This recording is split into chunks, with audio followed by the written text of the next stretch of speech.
당해 갑니다. 물론 여러분들이야 처음이자 마지막이겠지만 저는 꽤 오랜 기간 업무 보고를 해왔는데 하여튼 오늘로서 주요 부처는 거의 끝나는 것 같습니다. 저만 기쁜 거죠? 여러분들 별로 상관없고 외교가 얼마나 중요한지는 사실 뭐 굳이 설명이 필요하지 않을 겁니다. 특히 최근처럼 국제 질서가 급변하는 변동기에는 외교의 역할이 더 중요해지겠죠. 많이들 느끼겠지만 지금 국제 경제 질서조차도 사실은 외교에 매우 많이 의존하는 것 같습니다. 그리고 또 안보 문제도 마찬가지죠. 제가 가끔씩 말씀드리는 것처럼 싸워서 이기는 것은 하수고 싸우지 않고 이기는 것은 그보다는 낫지만 그래도 상수라고 하기는 어렵다. 싸울 필요가 없는 상태를 만드는 게 진짜 안보다. 즉 평화가 가장 확실한 안보 정책인데 결국 이 평화조차도 가장 외교가 가장 크게 영향을 미치지 않나 싶습니다. 그리고 최근에 경제 분야의 국제 경쟁이 치열해지고 있는데 저는 외교가 결국은 경제 영토로 확장하는 데 큰 역할을 한다고 생각해요. 그리고 지금 계속 외교부가 잘 준비하고 있는 것 같은데 외교 제외 공간이 이 문화 진출, 경제 영토 확장의 교두보 그런 춘병 역할을 해줘야 되겠다는 생각을 합니다. 과거처럼 형식적인 업무 수행이 아니라 좀 더 적극적이고 능동적인 업무 수행을 통해서 대한민국의 영토를 확장한다.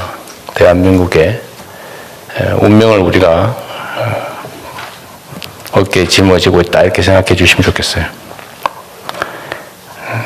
외교 역할이 참으로 중요하다는 점은 특히 국가 위기 때마다 그게 보여지는 것 같습니다.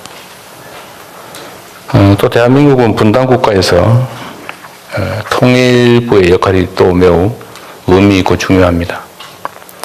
남북 관계를 요새 제가 들여다보면 그런 느낌이 들어요.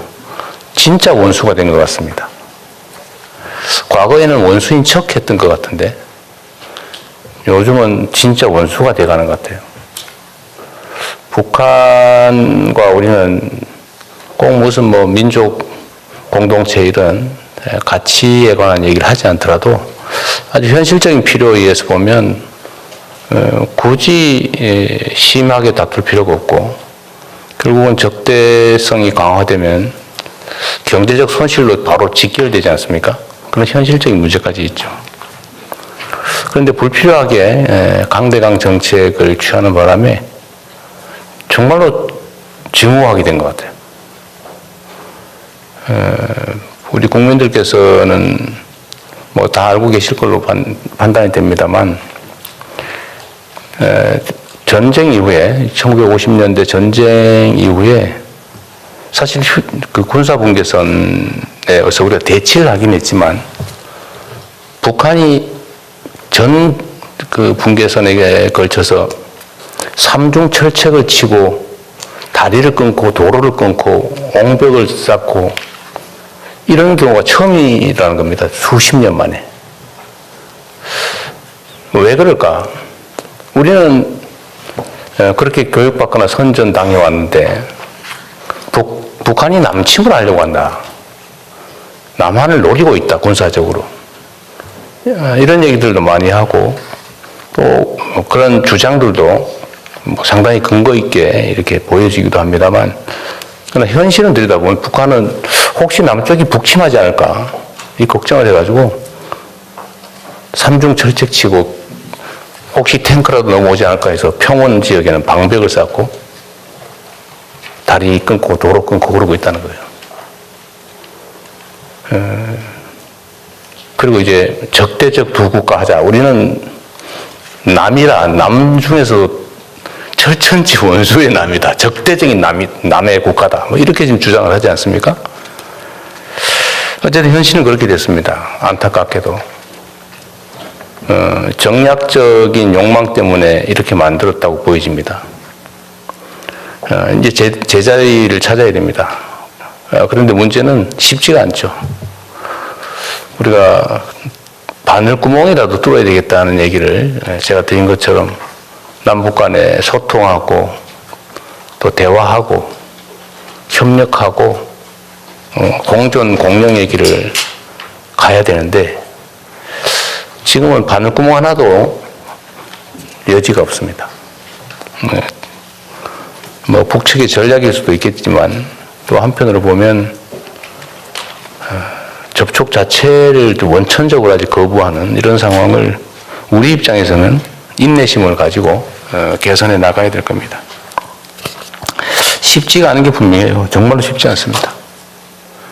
일종의 업보라고 할 수도 있겠죠. 물론 뭐 이게 전략이었는지도 혹시 모르겠지만 이제 그 전략이었다면 그 전략도 바꿔야 되겠습니다. 인내심을 가지고 선제적으로 주도적으로 남북 간의 적대가 완화될 수 있도록 신뢰가 조금이라도 싹 틀 수 있도록 최선의 노력을 다해야 되지 않을까 싶고 그 역할은 역시 이제 통일부가 해야 될 역할이라고 생각이 됩니다. 오늘 세부적인 업무 보고 때도 얘기를 하겠지만 쉬운 일이 아니라는 건 분명한데 그렇다고 포기할 일도 아닌 것도 분명합니다. 네, 이상입니다. 다음은 부처별 업무 보고가 있겠습니다. 외교부 및 재외동포청 보고와 토의를 먼저 진행하겠습니다. 그 후 통일부 보고와 토의를 진행하겠습니다. 비공개 토의는 대통령님의 마무리 말씀 이후 행사 말미에 진행될 예정입니다. 먼저 외교부 장관이 보고하겠습니다. 네, 외교부 주요 업무에 대해 보고 드리겠습니다. 국민주권정부가 출범한 이후 지난 6개월간 외교부는 계엄으로 멈춰선 대한민국 외교를 조기에 정상화하기 위해 힘써 왔습니다. 대통령님의 9개국 순방과 35차례 이상의 양자 정상회담을 통해 민주 대한민국의 국제사회 복귀를 알렸습니다. 기존의 외교 문법을 깬 대통령님의 선방일 후방미를 통해 한일 관계를 미래지향적으로 발전시켰고 피스메이커, 페이스메이커 구상으로 한미 간의 대북 접근 방안을 초반부터 수렴시킬 수 있었습니다. 미국과 중국 정상의 동시 국빈 방한 행사를 처음으로 지방도시에서 개최하였으며 11년 만의 중국 국가주석 방한이 한중관계의 전면 복원으로 이어지도록 하였습니다. 무엇보다 한미 관세협상의 도전을 과감하게 돌파하여 자각력을 높이고 미래 성장 동력을 확보하는 기회로 만드는 데 일조하였습니다. 아프리카 중동 지역 4개국을 방문함으로써 방산, 에너지, 첨단 기술 분야 협력 기반을 강화하였습니다.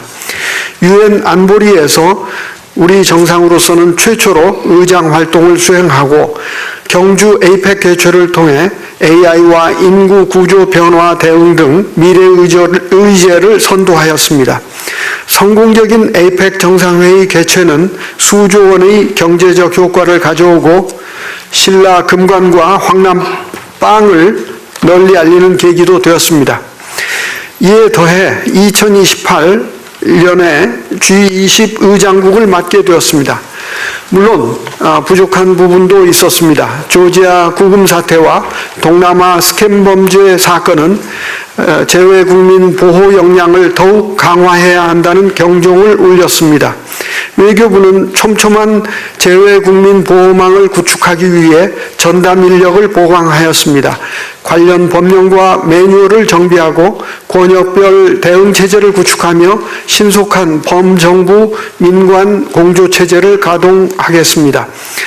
해외 진출 공공기관의 분절화 현상 극복 방안은 뒤에서 말씀드리겠습니다. 향후 업무 추진 방향입니다.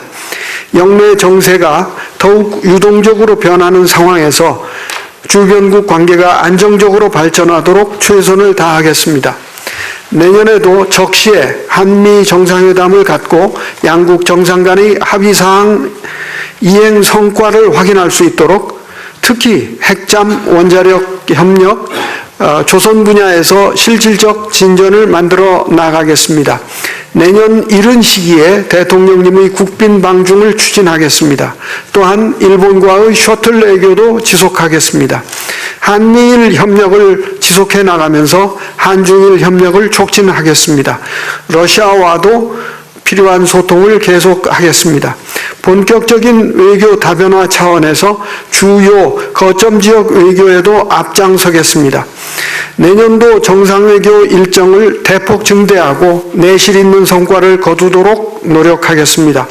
우리의 교역 3위 대상인 아세안은 물론 글로벌 사우스의 핵심 강국인 인도와 중남미 지역을 대상으로 대통령님의 순방을 추진하겠습니다.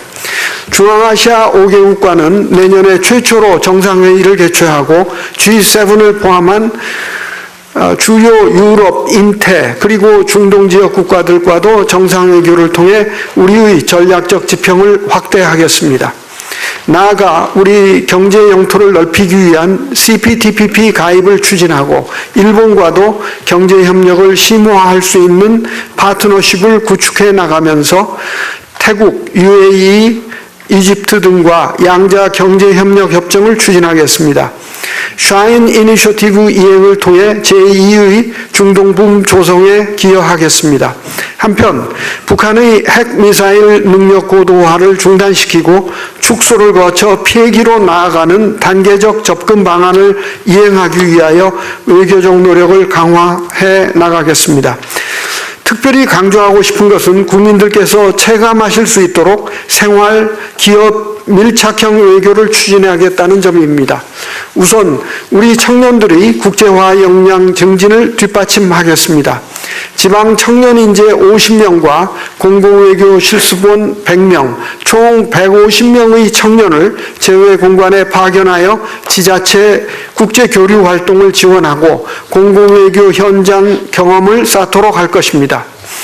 우리 청년들의 국제기구 진출을 위한 지원 노력도 계속해 나가겠습니다. 김해공항에 여권 민원센터를 여는 등 여권 행정 서비스를 개선하고 워킹 홀리데이 협정을 확대하겠습니다. 우리 대미 투자 기업을 위한 비자 업무 개선에도 계속 힘써 나갈 것입니다. 대기업은 물론 중소, 중견기업의 수주 지원을 위한 범부처 민관 협업 회의도 정례화하겠습니다. 나아가 K-이니셔티브를 보다 효과적으로 확산하는 데 필요한 역량을 갖출 수 있도록 개혁과 혁신을 적극 추진할 것입니다. 먼저 제휴공관 역할 재창조를 통해 다수 공공기관의 해외 진출에 따른 분절화, 중복성 문제를 개선하겠습니다. 제외공관을 지역별, 분야별 거점 공관 체제로 재편하고 성과평가 체제도 개선해서 유능한 공관장이 역량을 충분히 발휘할 수 있도록 하며 공관장의 지휘 감독권을 강화하되 상응하는 책임도 지도록 하겠습니다. 주재관 등 제외공무원 성과평가의 실효성도 개선하고 통합청사 시범사업을 추진하겠습니다. 둘째, 분절적 무상원조를 개혁하겠습니다. 청년, 혁신, 미래를 ODA의 핵심 비전으로 설정하고 글로벌 개발 수요와 우리의 강점을 접목한 AI, 디지털 등 4개의 전략 목표에 ODA 재원을 집중하겠습니다. 동시에 소규모 저성과 사업들은 단계적으로 축소, 코이카 플랫폼으로 통합하겠습니다. 이를 통해 우리 혁신기업의 해외 비즈니스 기회 창출에도 기여하겠습니다. 아울러 기후, 북극, 신기술 등 전지구적 도전 과제에 적극 기여하는 한편 제외공관을 통한 K컬처 수출과 한국어 확산도 지원하겠습니다. 이어서 제외동포 편익 증진과 권익 향상에 대해서는 동포청장이 보고드리겠습니다. 이어서 제동포청장이 보고하겠습니다. 예, 이어서 제동포청 보고드리겠습니다. 성과는 생략하고 개선 계획 중심으로 보고를 드리겠습니다. 금년으로 출범 3년차를 맞이한 제외동포청은 아직 동포 지원 체계나 정책 집행 등의 안정적인 체계를 갖추지 못하고 있어 여전히 포용적 동포 정책 실현에 장애 요인으로 작용하고 있습니다. 이에 동포청은 국민주권정부의 국정 철학에 맞춰 동포 정책 전반을 근본적으로 개편해 나가고자 합니다. 첫째, 동포 정책의 기초가 되는 제외동포 현황을 체계적으로 파악하기 위해 동포 DB를 구축하겠습니다. 제외동포 현황 조사와 제외국민 등록 제도의 실효성을 높이고 제외동포 인증제를 도입하여 신뢰성 있는 동포 DB 시스템을 마련하겠습니다. 둘째, 제외국민의 실질적 참정권 보장과 한인 정체성 교육 강화 등 동포사회의 오랜 수건을 해소해 나가겠습니다. 이를 위해 제외 공간의 동포 영사 업무를 체계적으로 관리 지원하고 주요 공간에는 동포 전담 영사를 확충하여 동포 사회와의 소통을 강화하고 현장 밀착형 서비스를 제공하겠습니다. 셋째, 정부가 지원하는 데 한계가 있는 분야는 민간기구가 분담하여 동포 사회의 네트워크를 강화하고 활동을 적극 지원하겠습니다. 이에 동포청 산하기관인 제외동포협력센터를 민간법인으로 개편하여 동포활동 지원의 정치 외교적 자율성과 전문성을 제고하겠습니다. 아울러 보다 내실 있는 동포사회를 하나로 아우르는 세계 한인대회 등을 신설 정리화시켜 한인사회의 네트워크를 강화하고 700만 제외동포가 대한민국 민간 외교관이자 시장 개척자로서 국익에 기여할 수 있도록 적극 뒷받침하겠습니다. 넷째, 포용적 귀환 동포 정책을 적극 추진하겠습니다. 동포 청년 인재를 국내로 유치하고 고려인, 사할린, 입양동포, 원폭 피해 동포 등 역사적 특수성을 지닌 동포에 대해서는 보다 따뜻하고 세심하게 배려하겠습니다. 또한 귀환 동포의 국내외 인적 네트워크를 적극 활용하여 동포사회의 총체적 역량과 역할을 확대해 나가겠습니다. 마지막으로 새로운 동포 정책의 효과적 추진을 위해 범정부 동포 업무를 동포청 중심으로 효율화하고 정책 조정 체계를 강화하겠습니다. 제외동포 자문위원단을 운영하여 제외동포가 정책의 발굴, 수립, 집행 과정에 직접 참여할 수 있는 구조를 갖추겠습니다. 아울러 제외동포에 대한 국민인식을 개선하고 사회 통합을 촉진하기 위한 환경 조성에도 최선의 노력을 다하겠습니다. 이상입니다. 통일부는 따로 할까요? 그냥 발표하고 같이 할까요? 어떻게 할까요? 네, 같이 할까요? 그럼 통일부 발표도 하고 네, 같이 한번 보겠습니다. 통일부 업무 보고 드리겠습니다. 2026년도 통일부의 목표는 한반도 평화 공존 원년 만들기입니다. 보고 드릴 순서는 성과, 상황, 대응 순입니다. 지난 6개월 성과로는 무엇보다도 적대와 대결 분위기를 180도 바꿔서 평온한 일상으로 전환한 것입니다. 싸울 필요가 없는 상태로의 입구에 들어섰다고 생각합니다. 이를 위해서 첫째, 평화공존 3원칙을 확립했습니다.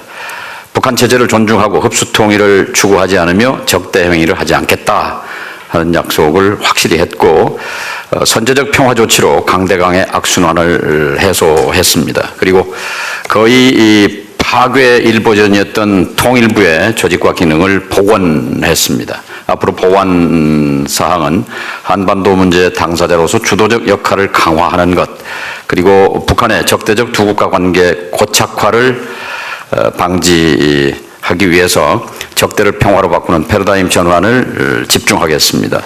통일 지향의 평화적 두 국가 관계 추진에 대해서는 압도적인 국민이 찬성 의사를 표했습니다. 이번 12월 달에 갤럽이 조사한 바에 따르면 통일지향 평화적 두 국가에 대한 국민 여론은 70%가 찬성을 했습니다. 11월 달에 대통령실이 통일지향을 빼고 평화적 두 국가 관계에 대한 여론을 물은 결과는 55%였었습니다. 통일부의 판단으로는 다음입니다. 2026년 4월 트럼프 대통령이 베이징을 방문할 때까지 이 4개월이 한반도 정세를 가를 분수령 관건적 시기라고 판단하고 있습니다. 트럼프 대통령은 이미 에이펙 계기의 한미 정상회담을 통해 과정에서 한반도는 공식적으로 전쟁 상태다 이렇게 핵심을 꿰뚫는 언급을 한 바 있습니다. 북핵 문제를 포함한 한반도 문제의 핵심은 뿌리 깊은 북미 적대 관계가 본질입니다. 그리고 북측은 김정은 위원장이 지난 9월 최고인민회의에서 비핵화를 털어버리고 평화 공존을 바란다면 미국과 마주서지 못할 이유가 없다라고 언명한 바 있습니다.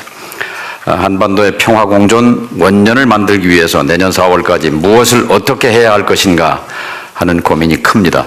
비공개 토의 시간에 내용을 말씀드리도록 하겠습니다. 다음은 대응 전략입니다. 만 7년간 지속된 남북관계 단절의 벽에 대통령님께서 절절한 심정을 표현하신 바늘구멍을 뚫기 위한 노력을 집중하겠습니다. 선제적, 실천적 평화 만들기 조치를 과감하게 추진하겠습니다. 남북 간 다자간 교류 협력을 뒷받침하기 위한 제재 완화를 협의하고 추진하겠습니다. 북한에 대한 제재가 강화될 필요가 있다는 일각의 주장이 있습니다만 현실적으로 대북 제재는 실효성을 상실했습니다. 대외 무역의 90%를 차지하고 있는 중국과의 뒷마당이 뚫려 있는 상황이고, 그리고 대북 제재는 가장 적대적인 조치로 북은 인식합니다. 북이 늘 말하기를 우리에게 자존심은 목숨보다 귀하다고 말합니다. 목에 칼을 들이대면서 대화하자고 하는 것은 절대 받아들일 수 없다는 북한의 입장을 역지사지해 볼 필요가 있다고 봅니다. 두 번째, 선민후관 및 다자 협력을 통한 다각적인 관계 개선을 모색하고 한반도 평화 특사 가동 등 페이스메이커 역할을 적극 시동할 필요가 있습니다. 남북 관계를 중심에 두고 한반도 문제 해결을 추진해야 한다고 생각합니다. 다음입니다. 이재명 정부의 평화 공존 정책을 넘어서 철학에 대한 역사적 배경과 논리를 설명드리겠습니다. 평화 공존 정책은 싸울 필요가 없는 상태를 만드는 것이 본질입니다. 이재명 정부의 평화 공존 정책은 무엇인가? 안중근 의사의 동양 평화론의 그 뿌리가 있습니다. 이미 이재명 대통령께서는 2년 전에 이렇게 언명하셨습니다. 어느 때보다 안중근 의사가 목 놓아 외친 동양 평화의 꿈이 절실히 필요한 때입니다. 내 운명을 내 손으로 결정하지 못한 채 외세에 끌려다니는 한 평화도 번영도 이룰 수 없기 때문입니다. 1909년 이토 히로부미를 저격한 뒤에 리순 감옥에서 안중근 의사께서는 동양 평화 사상을 집필하셨습니다. 한중일 3국 간의 공동은행, 공동화폐, 교육 그리고 군대 등 선구적인 동북아 경제안보 평화 구상을 하셨던 것입니다. 이것이 이재명 정부의 평화 공존 정책의 뿌리입니다. 두 번째, 노태우 정부 91년 남북 기본 합의서 이래 역대 정부의 35년 동안 지속해온 평화 공존 정책을 계승하는 것입니다. 세 번째, 대외 전략 전술로서 레닌과 주울레의 평화 공존과는 다릅니다. 1917년 레닌, 1954년 주울레의 평화 공존 노선은 당시 정세를 반영한 전술 전략적 노선이었던 반면 우리 정부의 평화 공존 정책은 국민적 비원과 열망에서 출발합니다. 한반도 평화 공동체와 동북아 지역 공동체를 지향하는 국민적 염원을 담은 이념이자 사상이다라고 규정할 수 있습니다. 이를 위해서 중점 추진 과제입니다. 첫째, 북미 대화, 남북 대화 재개와 평화 공존 제도화입니다. 한미 공조와 주변국 협력을 통해서 북미 대화를 적극 추동해야 합니다. 우리 정부의 한반도 평화 특사 임명과 우크라이나 전쟁에 투입했던 쿠슈너 위트코프 특사처럼 미국의 대북 특별대표 지명이 필요하다고 봅니다. 중국, 일본, 러시아와의 적극적이고 전략적인 소통으로 대화 국면을 조성해야 합니다. 북한을 움직일 수 있는 한반도 평화 보따리를 마련하겠습니다. 두 번째, 선제적 실천적 평화 조치로 남북 대화를 재개를 추진하겠습니다. 일관되게 평화 공존 메시지를 발신하고 긴장 완화 신뢰 구축 조치를 계속하겠습니다. 그리고 통일지향의 평화적 두 국가에 기반해서 한반도 평화 공존을 제도화해 나가겠습니다. 북미 정상회담 정세와 연동해서 남북 기본협정 대북 협의를 추진하고 평화협정 체결을 위한 논의를 모색하겠습니다. 다음 페이지입니다.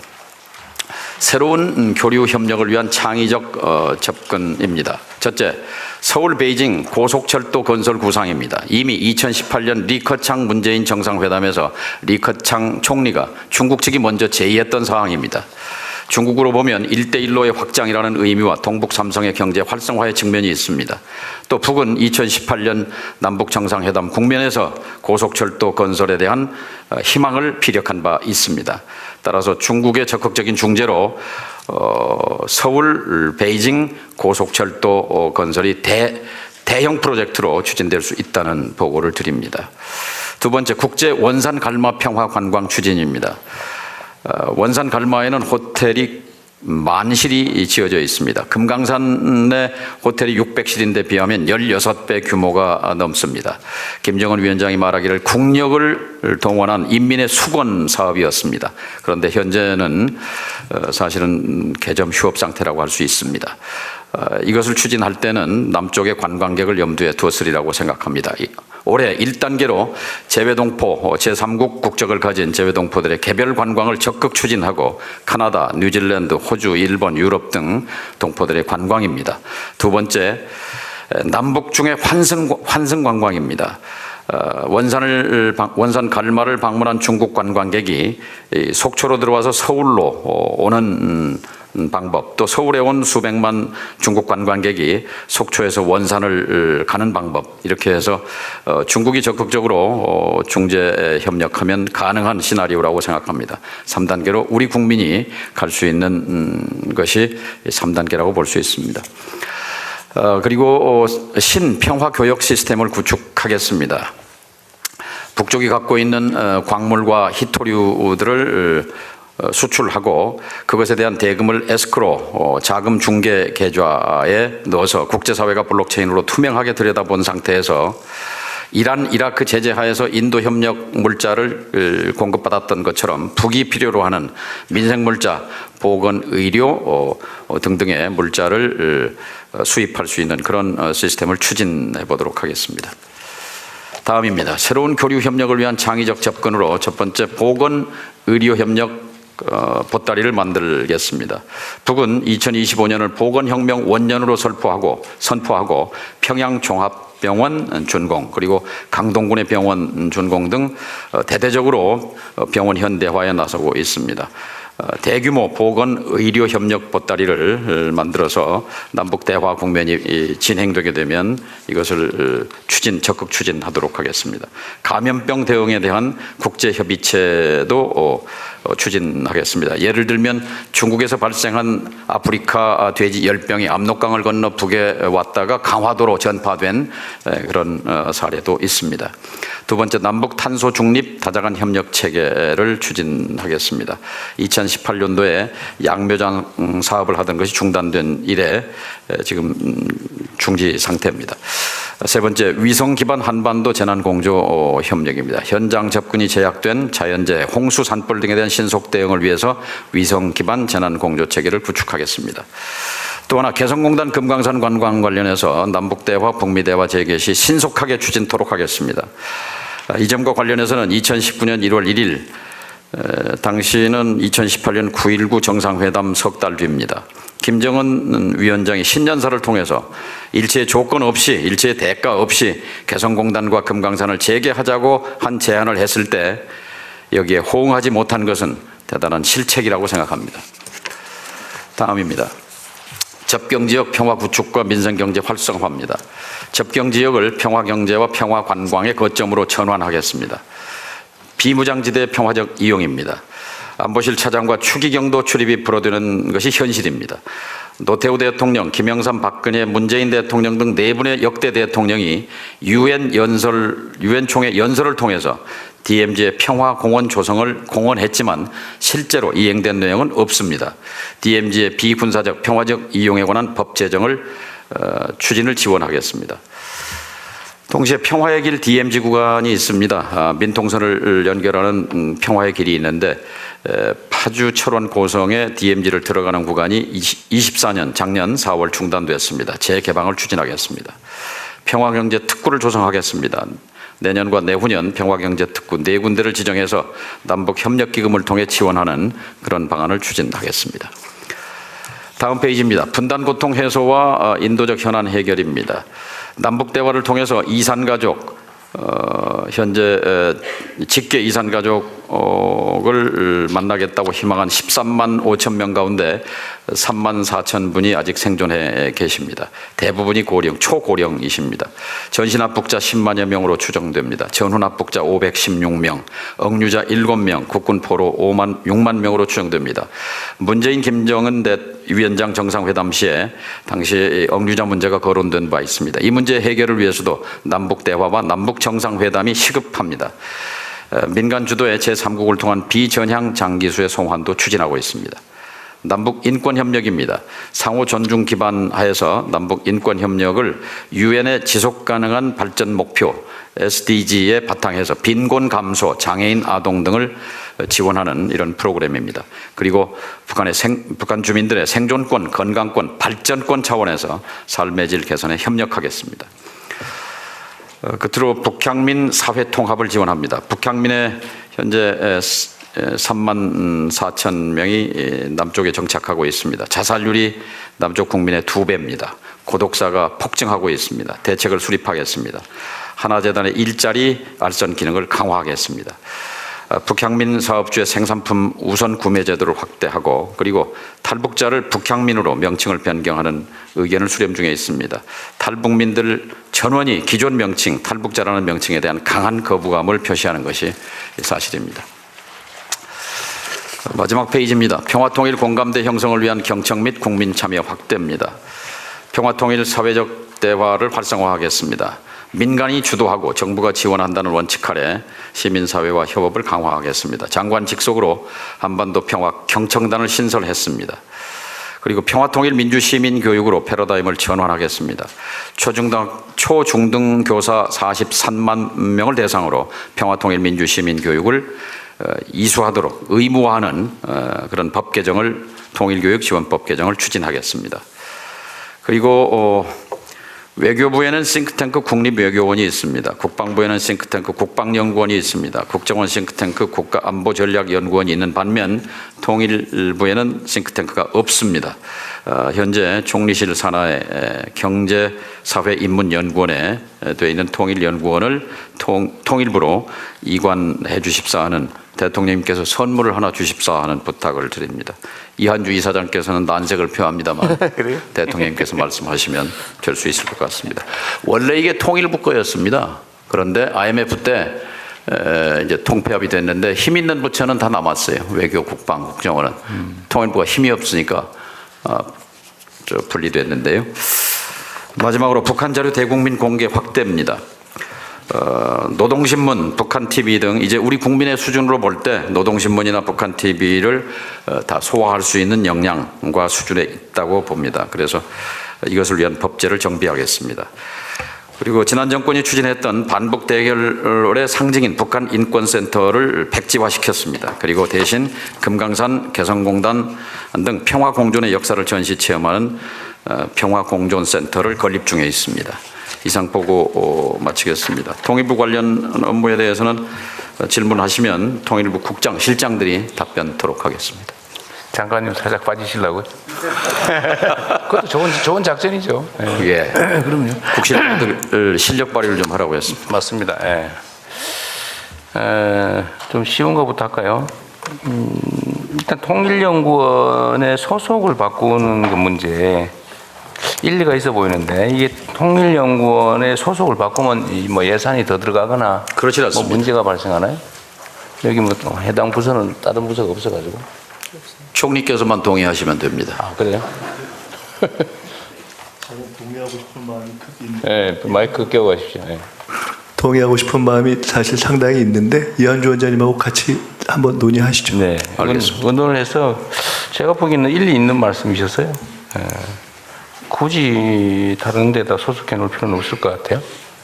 통일문제연구는 통일연구원. 통일부가 빠져나가면 다른 연구원도 다 돌아가겠다고 할까 봐서 지금 그게 걱정입니다. 예외적으로 통일부만 좀, 통일연구원만 이렇게.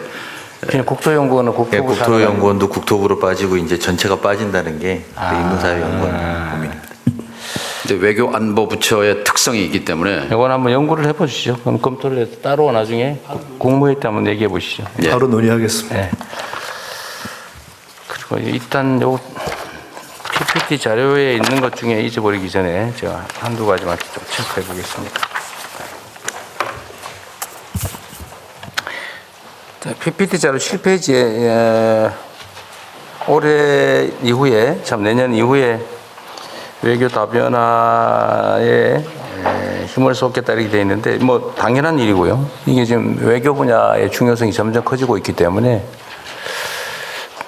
뭐, 옛날에는 어떻게 했는지 모르겠어요. 전에는, 이미지상으로는 그냥 사진 하나 찍고 갔다 왔다, 뭐, 이러고 끝내버렸는지 모르겠는데, 이번에 제가 정상회담을 다녀보면, 다른 나라의 정상들도 국내 경제 발전이나 국제 협력에 관심이 엄청나게 높고, 그 속에서 우리가 조금만 더 관심 갖고 좀 지속적으로 협의하고 챙기면 실질 성과를 상당히 낼 수 있겠다는 생각이 들어요. 이게 경제 협력 분야도 기업들에게만 맡겨놓는 거 하고 정부 단위에서 협력하는 거하고 차원이 다른 것 같습니다. 그리고 앞으로는 점점 경제 분야 국제 경쟁도 기업 간 경쟁이 아니라 결국 국가 간 경쟁으로 지금 치환되고 있기 때문에 외교 분야 역할이 되게 중요한 것 같아요. 그래서 이 각국 양자회담이든지 뭐 순방을 하든지 할 때 좀 힘들겠지만 지금 초기라서 힘들 수 있어요. 각국의 현안, 그다음에 우리나라와 관계된 관련된 현안 철저하게 다 챙기고 준비를 의제별로 잘 좀 해주세요. 맘먹고 하면 얼마든지 할 수 있을 텐데 다만 워낙 초기에 또 많이 해야 됩니다. 뭐 임기 후반에 가서 하면 뭐 하겠어요, 이거. 물론 필요하긴 하지만 가급적이면 초반에 집중해가지고 좀 힘들더라도 준비를 철저히 해서 실제 성과를 좀 임기 안에 조금이라도 낼 수 있게 했으면 좋겠어요. 네. 그 초반 준비하는 데부터 네. 태스크포스를 구성하고 관계부처와 네. 협업을 해서 이슈를 찾아내고 그 다음에 정상회담 끝나고 나면은 그 점검 사후관리도 체제 잘하고, 그렇게 예. 하겠습니다. 그래서 쉽지는 않을 텐데 뭐 인력 역량에 문제가 있을지 모르겠지만 어쨌든 꼭 그렇게 좀 철저하게 준비해 주시기 바랍니다. 그 다음에 이것도 그냥 요 발표 도중에 제가 얼핏 떠오른 건데 우리나라가 제외 공간 숫자는 다른 나라에 비해서 압도적으로 많고 그런데 이 외교부 예산 인력은 다른 나라보다 한 절반밖에 안 된다고. 그러니까 이게 이 인적 물적 역량은 요만큼밖에 안 되는데 이걸 막 전 세계에다 쫙 퍼뜨려 놔가지고 이게 제대로 관리나 되고 있는지 의심스럽고 어디 저 인구 뭐 몇십만 소규모 200~300만 되는 이런 데까지 다 갖다가 지금 외교 공간을 만들고 있던데 그게 과연 실효성이 있는지 잘 모르겠어요. 이미 그렇게 정했더라도 필요하면 몇 군데는 아까 여기 지금 여기 한 개 저기 한 개 쭉 펼쳐놨는데 거기 직원 몇 명 보내가지고 하는 게 그 효과가 있는지 모르겠는데 차라리 그런 것들은 거점 공간으로 관리하는 게 아니라 하나 모으는 게 맞지 않나 그 생각이 드는데 그건 좀 어떠세요? 너무 많이 퍼뜨려 놓은 것 같아요. 그렇습니다. 그런데 이제 거점 공간화 하려고 합니다. 그런데 꼭 대사를 보내야 되느냐, 그냥 대사 대리 체제로라도 유지를 해야 되느냐, 그건 좀 나라마다 특성이 있고 네. 또 어떤 것이냐면은 우리 기업들은 그 외화 번다고 다 나가 있는데 험지라도 나가 있는데 공관은 없느냐 이런 얘기도 있습니다. 그렇기 때문에 그것은 거점 공관화하고 실제로 분관이라든지 네. 대사 대리 체제라든지 그렇게 탄력적으로 좀 그러니까 일단 시작하려고. 그거는 실효적으로 그렇게 재배치하는 건 맞는데 제가 그냥 넘겨짚거나 주변에서 들은 얘기로는 이 투표권 때문에 조그마한 나라들도 몇십만 되고 이런 데도 막 공간 비슷한 걸 막 만들겠다고 약속해버리고 실제로 그렇게 추진하고 있는 것 같아요. 거기다 직원 한두 명 보내고 사무실을 없고 그래서 운영이 되겠습니까 그게? 제가 말씀드린 건 그런 거예요. 네, 그 잘 챙겨서 네. 그런 것은 뭐 약속을 한 것은 좀 늦추다든지 네. 현명한 방법으로 네. 개선하겠습니다. 약속 물론 뭐 약속은 지켜야 되긴 한데 그것도 너무 무리한 약속을 했으면 나중에 뭐 다른 방식으로 차라리 ODA 지원을 해주든지 하고 그건 공간 안 하는 게 낫지. 그거 실효성도 없이 사무실 내고 직원 2-3명 놓고 그 유지 관리비가 얼마나 드는데 차라리 그 돈을 지원하는 게 낫지요. 네. 이런 게 대표적인 방만이죠. 방만한 조직 방만의 대표적 사례 같습니다. 그래서 잘 챙겨보십시오. 네, 그렇게 하겠습니다. 네, 그것도 뭐 형식적 성과로 한 것 같은데요. 그 다음에 ODA 전략적 ODA 추진의 핵심 비전이 청년 혁신 미래 이렇게 됐는데 뭐 이건 다 맞는 말이죠. 그런데 전에 우리가 주로 얘기한 문화 진출, 기업 경제 진출 교두보화가 핵심인데 지금은 사실은 그건 어디 갔을까요? 녹아 있는데요. 누가 있지? 그러니까. 네, 그 문제는 그 ODA 세계 담론이 자국 기업을 그래서 지금 숨겨놓은 것입니다. 네, 대외적 네, 알겠습니다. 그러나 어쨌든 우리 내부적으로 핵심은 문화 진출, 그죠? 그렇습니다. 그 K 이니셔티브, 네. 그 한국을 브랜드화하는 거. 네, 그게 핵심이죠. 네, 그렇습니다. 이제 문화 진출 또 경제 영토 확장의 교두보. 네. 요즘 오늘 명확하게 하는데 대외적으로는 좀 그렇다는 거군요. 네, 알겠습니다. 코이카 플랫폼화는 좋은 아이디어인 것 같네요. 이제 원래 원칙을 당연히 그러한데 국제협력기구에서 기관에서 당연히 대외 경제 원조 사업, 대외 원조 사업을 관할하는 게 맞는데 지금 대외 원조 사업 이게 숫자가 몇 개쯤 돼요? 43개인가 46개의 공공기관들이 다 하고 있습니다. 각 부처들도 따로따로 하고 기관들도 여러 군데 나눠져 있고 지방 정부도 하고 있고. 가지수로 따지면 한 3천 몇백 개인가 4천 몇백 개인가 그러죠. 네. 예. 제가 그걸 어떤 종류가 있나 보다가 지쳐가지고 못 봤어요. 더 이상. 네. 너무 많고 난삽하고 좀 그런 것 같아요. 정리를 좀 체계적으로 관리할 필요는 있습니다. 그죠? 네. 그건 뭐 총리실이 하기로 했다니까 됐을 것 같고요. 자, 준비된 서면 자료 내용을 좀 잠깐 같이 보겠습니다.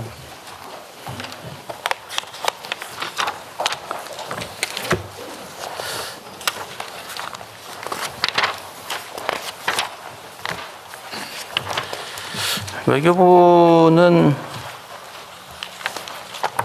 업무 처리나 이런 것들이 특히 무리 없이 하는 게 전문인 기관이어서 그런지 제가 좀 책을 잡아 보랬더니 책 잡을 게 별로 없어서 아쉽습니다. 지금 캄보디아 초국가 범죄 보이스피싱 관련해서는 코리아 전담반도 만들고 한중 초국가 스캔 범죄 협력 체제도 만들고 해서 상당한 성과가 있는 것 같아요. 네, 그렇습니다. 앞으로도 계속 힘써 주시기 바라고요. 지금 캄보디아의 초국가 범죄 정부의 공동 대응으로 지금 보이스피싱 피해가 작년 대비 한 30% 이상 줄어들었다고 해요. 그렇습니다. 네. 피해 신고도 그 정도 줄어들고 네. 피해액도 줄어들고 건수도 줄어들었다고 합니다. 네, 이제는 이제 풍선 효과로 다른 나라에서 또 그런 일이 네. 있을 가능성에 대비해서 철저히 사전에 막도록 하겠습니다. 전에 말씀드린 대로 대한민국에는 사기를 했더니 얻는 것보다 잃는 게 더 많다라고 생각되게 만들어야 됩니다. 그 사람들도 경제 활동을 하는 거기 때문에 경제적으로 손해다 싶으면 안 하거든요. 그래서 확산에도 적극적으로 대응하고 하여튼 지금도 피해 규모가 예전에 적은 게 아니기 때문에 계속 강력 대응을 좀 외교부 주관으로 잘해 주시고요. 어떤 국정원도 상당히 역할을 좀 하고 있는 것 같고. 네, 함께 협업하고 있습니다. 네.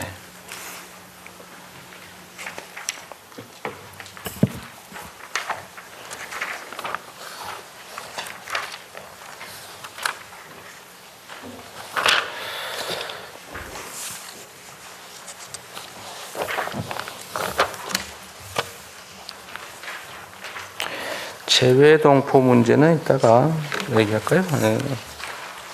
이따가 한꺼번에 얘기하죠. 재외동포 문제는.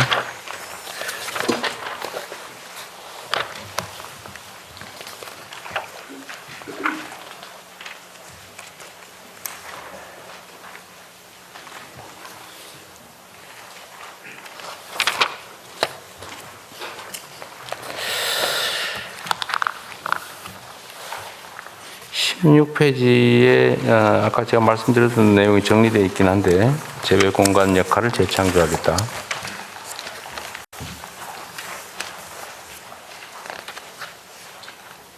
팀 코리아 채용력 체제를 구축하고 K 이니셔티브 협의체를 구성해서 운영하겠다고 되어 있죠. 네. 통합청사도 만들어서 가급적이면 집중해서 함께 활동하겠다 그런 얘기죠. 네. 근데 이 재외 공간이 보통 통상 규모가 얼마나 돼요? 예를 들면 다른 기관이 파견된 인원까지 다 합쳐서? 미국 같으면 얼마 정도? 그거 제일 많겠죠. 미국이요. 미국 대사 100명이 채 안 됩니다. 약간 100명. 대사관에? 예. 거기 무슨 무관이니 무슨 다른 기관 다 합해서 합쳐서? 예. 다른 나라 같으면 얼마 정도 돼요? 미국은 참조할 수가 없는. 아니 예. 미국에 가 있는 일본의 대사관 직원 뭐 이런 대충 이렇게 비교를 하면 대개 비슷한 것과. 우리하고 국력이 비슷한 네. 나라들은 우리보다 한 1.5배. 1.5배 정도? 네. 우리 예를 들어 주미대사관 옆에 건물이 주 1대사관인데 우리보다 한 1.5배 그 정도 규모입니다. 근데 일본 저 인구 규모나 이런 게 한 우리보다는 1.5배 이상 되니까 그건 비교하면 우리 규모가 적정하다는 얘기가 돼버렸는데. 근데 이제 우리보다 작은 네덜란드 같은 나라가 우리보다 큰 외교부를 가지고 있습니다. 그래도 우리가 그렇게 많은 건 아닌 것 같아요. 그런데 또 한편으로는 이런 게 있는 것 같습니다. 그 과연 가서 필요한 일을 충분히 하고 있냐에 대해서 국민적 의구심이 꽤 있거든요. 그걸 어떻게 얘기하죠? 네, 제가 전에도 한번 말씀 따로 드린 적이 있는데 외교관들은 재외 공간에 나가가지고 거기가 자기의 정말 기량을 펼칠 수 있는 일터다고 생각하고 네. 열심히 일을 해서 잘하면은 과장으로 본부 들어오고 그 다음에 조금 그 윗직급은 국장으로 들어오고 공관장은 잘하면은 1급으로 들어오고 그래서 정말 열심히 합니다. 물론 다 전원 그럴 수는 없습니다만은 네.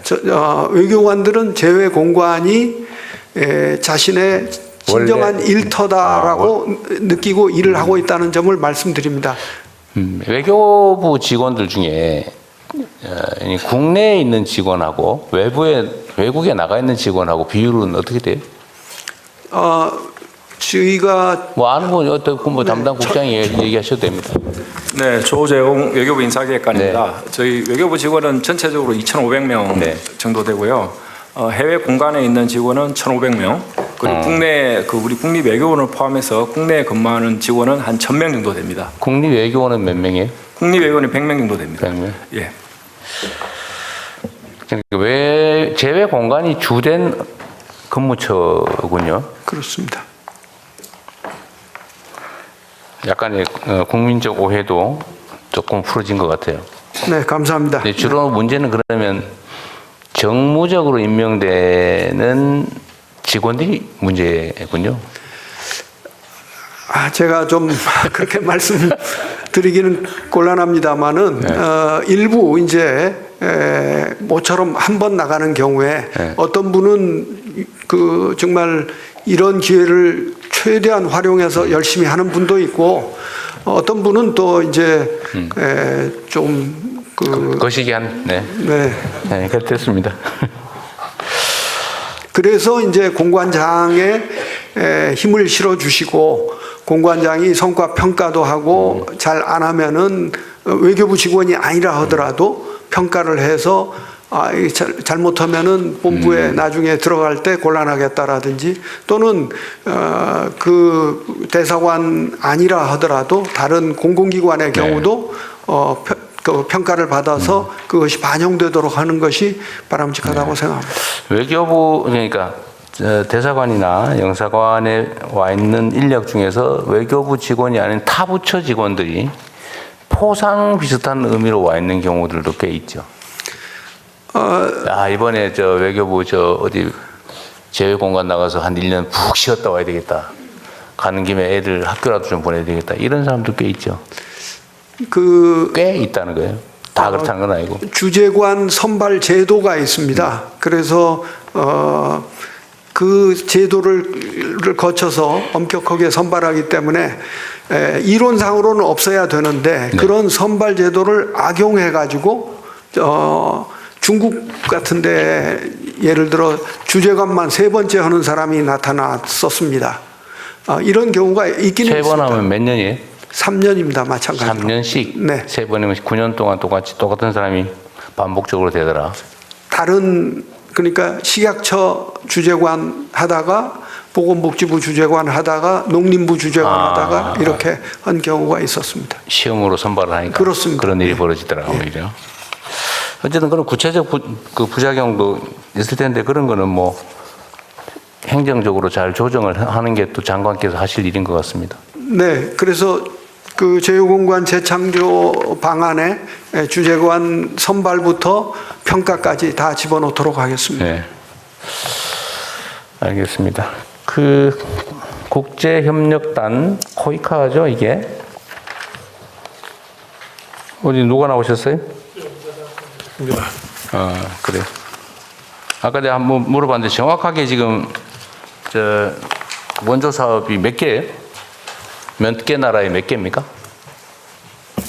지금 저희가 그 국별 협력 사업의 경우에는 그 92개국에 450개에서 500개 사이를 하고 있습니다. 몇 개냐고요? 아까 얘기했잖아요. 3천 몇백 개인가 그렇다고. 아까 지금 말씀하시는 거하고. 그러니까 지금 ODA 사업이 41개 부처가 1639개 사업을 지금 하고 있습니다. 동종의 여러 개 사업도. 예, ODA 전체를 했을 때 41개 부처가 1639개 사업을 하고 있고 1649개 사업이라고 하는 게 1649종류의 사업인지 내가 알기로는 시어보니까 3천 몇백 개인가 종류 아니고 같은데. 개수입니다. 개수로. 예. 프로젝트 개수. 여러 개가 있을 수가 있기 때문에. 이 나라에 A 형식의 프로젝트가 두세 개가 있을 수도 있잖아요. 예, 그것도 3개를 다 쉬어야지. 예, 다 세서입니다. 예. 다 쉬는데 1600개밖에 안 된다고? 1639개입니다. 예. 이상한데? 개발국장 이교 답변드리겠습니다. 네. 지금 1600건은 무상원조에 한해서 말씀드리는 거고요. 네. 다자협력하고 유상협력까지 포함하면 더 많이 있을 수 있습니다. 코이카는 그중에 일부를 수행하고 있습니다. 무상원조 예산 중에 코이카의 비중이 37%였습니다. 지금 2011년도 말씀하신 거는 코이카가 직할하고 있는 것만 그렇다는 거군요. 그러니까 지금 제가 450개에서 그건 이제 예산 규모에 따라 조금씩 달라지는데요. 다른 부처가 하는 건 모르겠다. 예, 근데 일단 타 부처까지 하는 무상원조를 합치면은 1639개가 된다는 말씀입니다. 코이카 500개, 무상원조 1600개, 나머지 사업까지 하면 한 4,000개. 유상원조까지 하는 코이카가 하고 있는 무상원조 사업만 몇 개라고요? 지금 국별협력 사업이라고 있습니다. 그 정부 대 정부 사업으로 지원해 주는 게 그게 제가 기억으로 470개 정도 됩니다. 코이카가 하고 있는 사업은 형식을 가리지 말고 총 몇 개쯤 돼요, 그러니까. 뭐 자꾸 분류를 하는 것 같은데 그거 말고 그냥 코이카가 하고 있는 대외 원조 사업이 몇 개나 되냐? 그러니까 저희가 이제 제일 중요한 게 이제 국별협력 사업이기 때문에 말씀을 드린 것이고요. 그 외에 저희가 하는 사업 중에는 이제 해외 공무원들, 개도부의 공무원들을 초청해서 연수 사업을 하는 뭐 그것도 사업이잖아요. 예, 그 사업입니다. 그것도 한 230몇 개 됩니다. 200여 개가 되고 그다음에 우리 개발 인력들, 우리 청년 인재들을 해외 파견하는 봉사단이라든가. 그것도 사업이잖아요. 예, 그것도 사업입니다. 근데 그런 거 다 해서. 아유, 그거는 아니요, 단위가 있을 거 아니에요. 그러니까 인원 기준으로 하면은 인원수 말고 단위 사업이 있잖아요. 단위 사업을 예를 들면 5명을 파견하든 15명을 파견하든 그건 하나의 사업이잖아요. 예, 그거는 그 사업이 단위가 다 있지. 그거 그런 게 몇 개나 되냐고 제가 물어보잖아요. 그 정도까지 제가 기억을 못 하고 있습니다. 아니 그 실무 누가 안 왔어요? 아, 이사장님만 오신 거예요? 아닙니다. 저희 상임이사들이 와 있는데 그것까지 파악이 그러니까 대충 몇 개쯤 돼요. 내가 지금 기억에 그 3천 몇백 개인가 그랬는데 그건 유상 지원 사업까지 합쳐서 그런가요? 예, 그렇게 판단하고 있습니다. 누구세요? 저 개발협력국장 이규라고 합니다. 3천 몇백 개 이르는 거는 네. 저희가 양자 사업 플러스 다자 협력 사업, 다자성 양자 사업, 유상 협력 사업 다 포함해서 그렇습니다. 이해는 하겠고 근데 뭐 양자 협력, 다자 협력 사업 그런 게 몇 개나 되겠어요? 하여튼 코이카가 하고 있는 관할하고 있는 단위 사업은 몇 개쯤 될까요? 제가 이거 숫자를 뭐 끝자리 수까지 맞추라는 게 아니고 감을 잡아보려고 하는 거예요. 너무 많아서 실 수가 없을 정도더라 그 얘기입니다. 쉽게 말하면. 개발협력국장 이규 말씀드리겠습니다.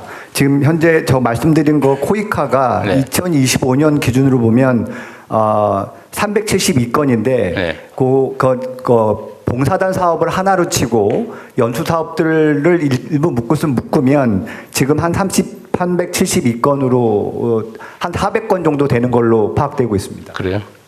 근데 그거 400건이라고 하는 거는 예를 들면 A 국가의 똑같은 종류의 사업을 이 지역 저 지역에서 나눠서 하는 경우는 몇 개로 치는 거예요? 그건 여러 개로 치는 거예요? 하나로 치는 거예요? 개발협력국장 이규 말씀드리겠습니다. 코이카의 경우에는 한 나라에 같은 분야 사업을 하고 있지 않고요. 보건사업, 농업, 국별협력 전략상의 중점 분야가 있습니다. 네. 그래서 그 분야에서 사업을 만들어서 하고 있고 다만 아까 말씀드렸듯이 사업이 일개 부처가 나가 있기 때문에 한 나라에 보건사업이 여러 개 있을 수 있고 농업협력사업이 또 여러 개가 있을 수 있습니다.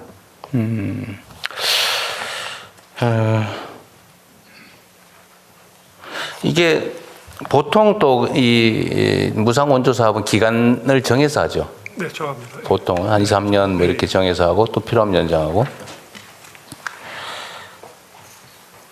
지금 이것도 좀 쉽게 분류하기는 어렵긴 한데 원조 사업의 내용 그러니까 내용 예를 들면 뭐 여러 가지가 있겠죠. 의료 지원도 있을 거고 무슨 뭐 우물 파주기 같은 거 있을 수 있고 예를 들면 식량 지원도 있을 거고 뭐 이게 이제 시대 변화에 따라서 내용이 원래 바뀌잖아요. 수요도 바뀌고 예, 그렇습니다. 또 사실은 원조라고 하는 게 수원국 원조 받는 나라 원조 받는 나라의 필요도 있지만 원조하는 우리 입장도 반영이 돼야 되잖아요.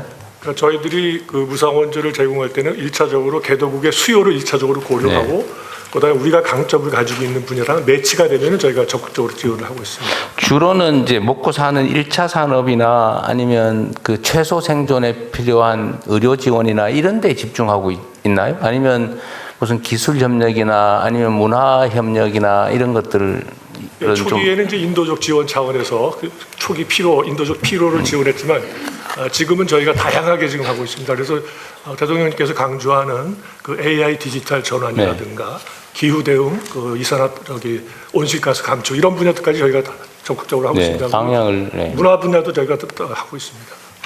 근데 이제 중심이 조금씩 바뀌어가겠죠. 어쨌든 아까 그 외교부 장관이 말씀하신 것처럼 이제는 좀 전 부처의 그 대외 원조 사업은 다 분석을 좀 해가지고 그건 총리실에서 하기로 했으니까요. 예, 그거 하고 있고요. 그게 지금 전 세계적으로도 오퍼 타입이라는 분위기로 해서 지금 바뀌고 있습니다. 지금 말씀하신 우리 국가의 전략적 수요를 반영하는 형식으로 지금 말씀하신 가령 AI, 문화 이런 것들도 다 ODA에 들어갈 수 있다는 것으로 세계적인 흐름이 바뀌고 있고 저희도 그 방향으로 지금 바꾸려고 하고 있습니다. 네. 그리고 새마을 그러니까 농업 개발 관련해서 지금 원조 사업도 꽤 있죠. 네. 새마을재단, 새마을중앙회하고 MOU를 맺어서 공동으로 혁신적 농촌개발체라는 프로그램을 해서 지금 진행을 중에 있습니다. 새마을중앙회하고 근데 새마을중앙회가 보니까 SNU인가 뭐 이런 명칭으로 저개발 국가에 농업 지원 사업을 꽤 하는 것 그게 같은데 그동안에 분산됐기 때문에 저희가 코이카하고 통합을 해서 원보이스로 나갈 수 있게끔 그렇게 지금 하고 있습니다. 정리 다 했어요 하는 중이에요. 예, 예. 정리가 다 했어요 예. 하는 중이에요. 지금 하고 있습니다. 하고 있는 중. 예, 예. 이 농업 진출 새마을과 함께하는 농업 진출 분야는 상당히 중요한 것 같고 효과적인 것 같긴 해요. 예, 예. 한국국제교류재단은 어디 누가 나오셨죠? 국제교류재단? 예, 한국국제교류재단 이사장 송기도입니다. 아, 네네. 여기서 많이 보던 분인데. 네. 여기에 기금으로 운영한다고 그랬죠? 예, 기금의 재원이 뭐예요? 어디서 오는 건가요? 이 기금은? 국제교류기금은요. 네. 그 우리나라 국민들이 여권을 내면 네. 지금은 12,000원씩 여권 발급 수수료? 예, 국제교류 수수료에서 12,000원을 그러니까 10년짜리 여권을 발급받으면 현재 5만 원을 내고 있는데요. 네. 거기서 12,000원을 저희 기금으로 주고 있습니다. 아, 5만 원 받아가지고 기금으로 15,000원 주는데.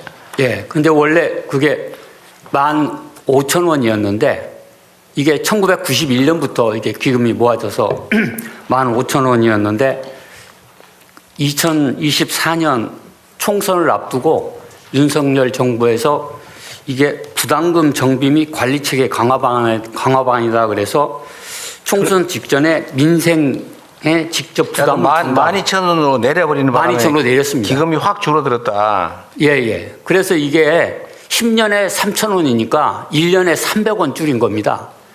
그래서 잠깐만. 네, 부담이 안 되는데 이걸 부담을 줄여서 저희로서는 이 국제교류재단의 기금 재원의 96%가 여기서 옵니다. 근데 굉장히 아까 타격이 큽니다. 잠깐만요. 5만 원을 내면은 15,000원을 그 중에 기금으로 받았다. 예. 그러면은 이걸 12,000원으로 내리면 지금은 그러면 여권 발급 비용을 47,000원 받고 있다 그 말입니까? 예, 그걸 그렇게 받았는데요. 아니 맞냐고요? 예, 47,000원 받고 47,000원씩 받는 걸로 알고 있습니다. 그걸 다시 5만 원으로 올리고 13,000원을 더 늘렸다. 예, 그렇게 해주시면 최근에 이게 아까 대통령님께서 핵심이 문화라고 아까 말씀을 하셨잖아요. 공공 외교의 가장 중요한 게 상대국 국민을 대상으로 하고 있는 문화 외교입니다. 그래서 지금 이 물실혹이라고 특히 뭐 K-팝이나 K-컬처가 나오는데 네, 이때 좀 많이 해야 될 것 같은데. 그런데 여기 업무 내용이 도대체 뭘 하는 거지? 이런 느낌이 조금 드는데? 그 업무 내용을 보면요. 네. 저는 기본적으로 그 공공외교인데요. 네. 공공외교가 중요하고 필요한데 거기서 어떤 기여를 하는 거예요? 그 다양한 것들이 있습니다. 근데 이제 가장 중요한 거는 이 한국 관심을 확산시키는 일입니다. 이게 한국에 대한 이해를 확산시키는 그러기 위해서 일인데. 구체적으로 뭘 하냐고요? 예, 혹시 한강 작가가 네. 노벨 문학상을 받았는데요. 네. 그때 노벨 문학상을 받았을 적에 그 영어로 번역했던 데보라 스미스라는 네. 사람이 있습니다. 네. 그분이 그 영국의 런던 대학의 아시아 연구소에 있었는데 네.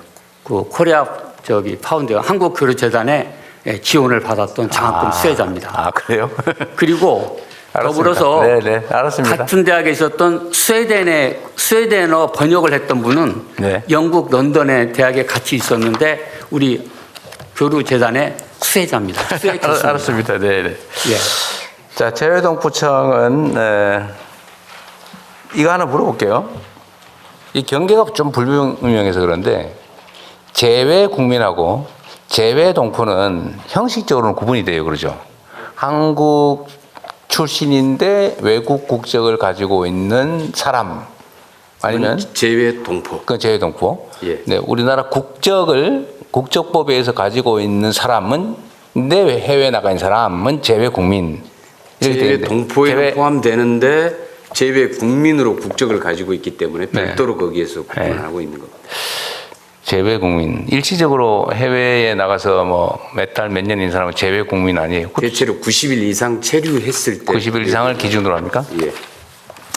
네, 그렇게 기준이 있다고 치고요. 제가 전에 국무회의에서도 얘기를 한번 했는데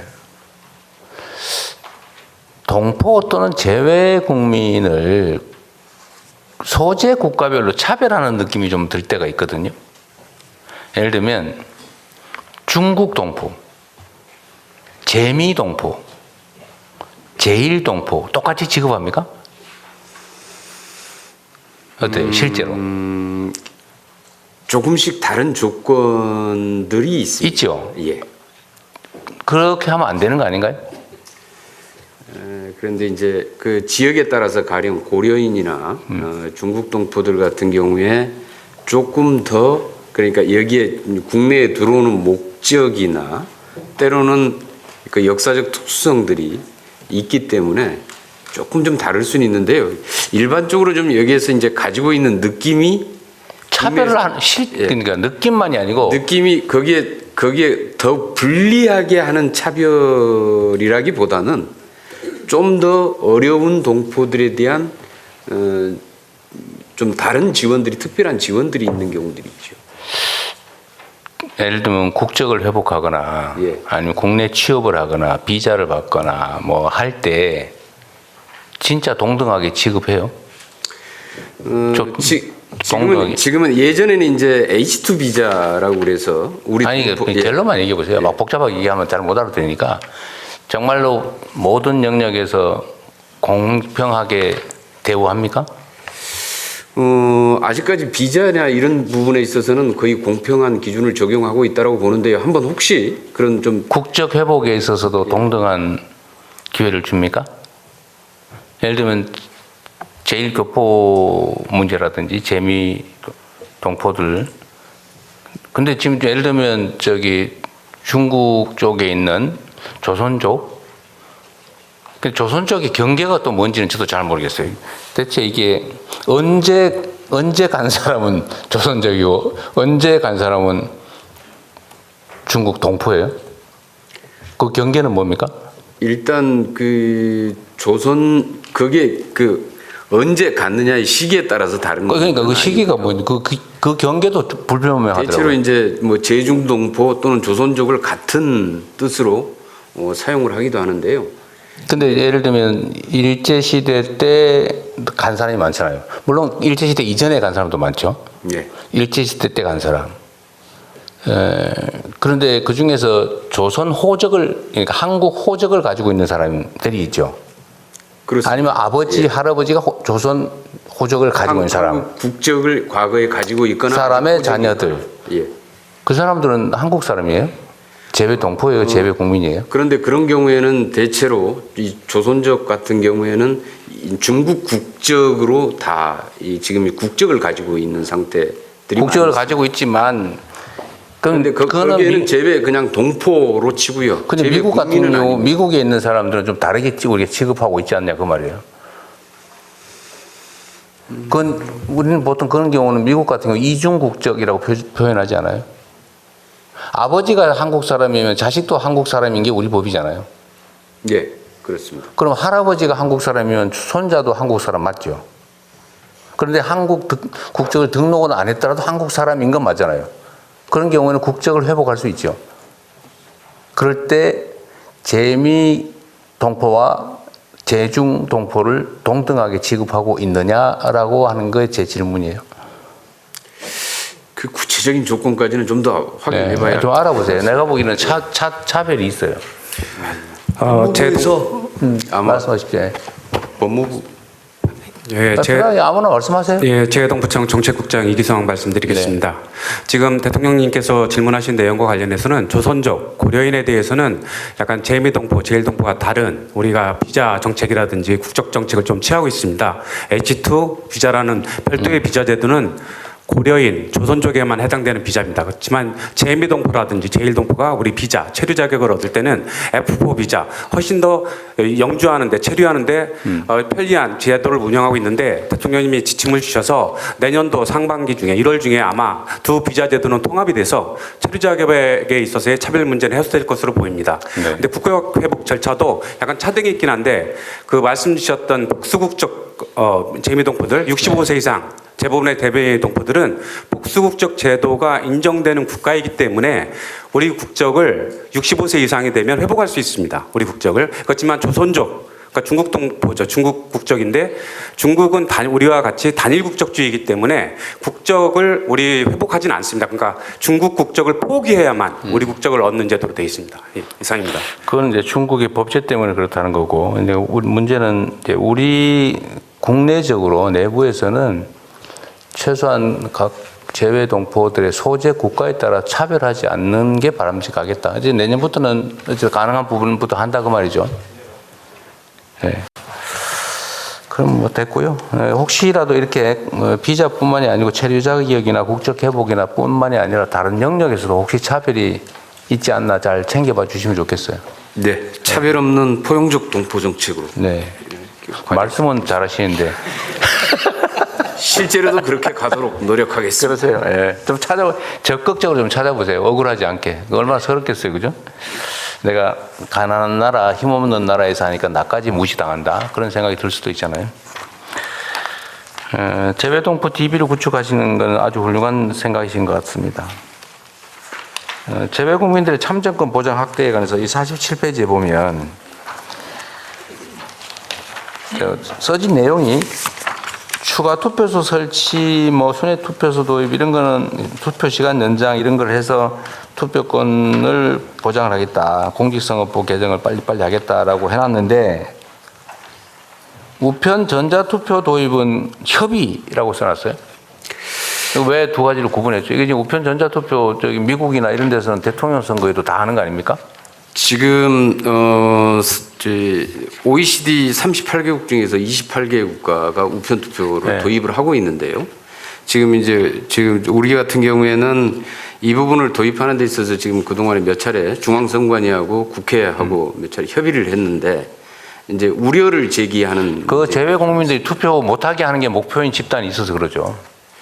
아마 우선 선관위에서 한번 우편 투표를 했을 경우에 회수율, 그러니까 각 국마다 우편 제도가 틀리기 때문에 그러니까 한 나라면은 거기에 맞춰서 설계가 되면 되는데요. 이게 세계 주요 각국에서 우편 투표가 진행될 경우에 우편 제도, 우편 인프라의 차이가 다 존재합니다. 그래서 어떤 데는 한 달 걸리는 데도 있고요. 어떤 데는 투표를 했더니 선거 개표 끝난 다음에 한 며칠 있다 올 수가 있다. 그렇게 바로 이제 그런 문제가 하나가 좀 지적이 돼 있는 상태고요. 그래서 그러면은 우편 제도가 제대로 구축돼 있는 나라만 할 것이냐? 그럴 경우에는 또 그런 기준들이 또 애매모호해집니다. 그리고 이제 전자투표 같은 경우에는 아직 좀 시행을 해본 적이 없는데 그 부분에 대한 지적이 눈으로 투표를 검증할 수 있어야 된다라고 얘기를 하기 때문에 지금 이제 만약에 보이지 않는 전자투표의 형태로 했을 경우에 부정선거에 대한 의혹 같은 게 좀 더 훨씬 더 제기되지 않겠느냐라고 하는 우려들이 제기가 되고 있고요. 그런 우려들이 물론 있겠죠. 있는데 지금 그런 우려는 국내 투표에도 사실은 이미 있거든요. 예를 들면 요양병원 예. 입원자들에 대한 투표는 지금 우편 투표하지 않나요? 예. 부분적으로 그 그런 게 지금 정신없이 이렇게 거의 반의식 불명 상태에서 누워 있는 사람들 투표권은 누가 행사하는 거예요, 사실은? 그렇게 따지면 사실은 그런 문제는 똑같이 있는 것 같아요. 예. 문제는 그런 부작용 일부 문제가 있더라도 예를 들면 특수한 지역 국가에는 우편 제도가 좀 미발달 또는 좀 늦어서 그렇다면 보완책을 만들 때 그것 때문에 다른 나라에서 우편 투표할 수 있는 우리 재외 국민들의 투표권을 제한한다는 게 말이 안 되잖아요. 나라의 주인이라면서요. 그래서 지금 그런 해외에 나가 있다고 투표를 그런 사실상 못하게 하면 되겠습니까? 그런 부작용들이 설령 가능성이 있더라도 이 부분을 전체적으로 큰 참정권이라는 틀 속에서 어떻게 이 부분을 인정하고 제도로서 도입할 네. 것인지에 대한 좀 국민적인 합의가 그러니까 필요할 것 같습니다. 협의할 게 아니라 추진을 하세요. 그 당연한 걸 갖다가 전에 우편 전자투표 등 가능한 참여권 확대 방안을 지금 입법으로 국회 추진해야죠. 법안도 발의가 되어 있는 그러니까요. 상태고요. 국회에서 지금 심의도 이루어지고 네, 있습니다. 논의를 이렇게 재외동포청이 너무 소극적으로 응하고 있는 느낌이 아니요, 동포청은 굉장히 적극적으로 하고 있습니다. 근데 분류는 아닌데요. 위에는 입법 추진 써놓고 밑에는 협의 이래 써놨어 내가 하는 거예요. 왜 분류하지 마세요? 동포청은 이거는. 일단 동포의 요구들이 동포사의 요구가 워낙 강력하기 때문에 네. 동포청은 굉장히 강력하게 추진을 하는데 강력하게 하세요. 그러면. 동포청이 힘이 별로 좀 없어서 자, 동포 전담 영사를 도입하자는 얘기도 있는데 영사는 원래 동포 전담 아니에요?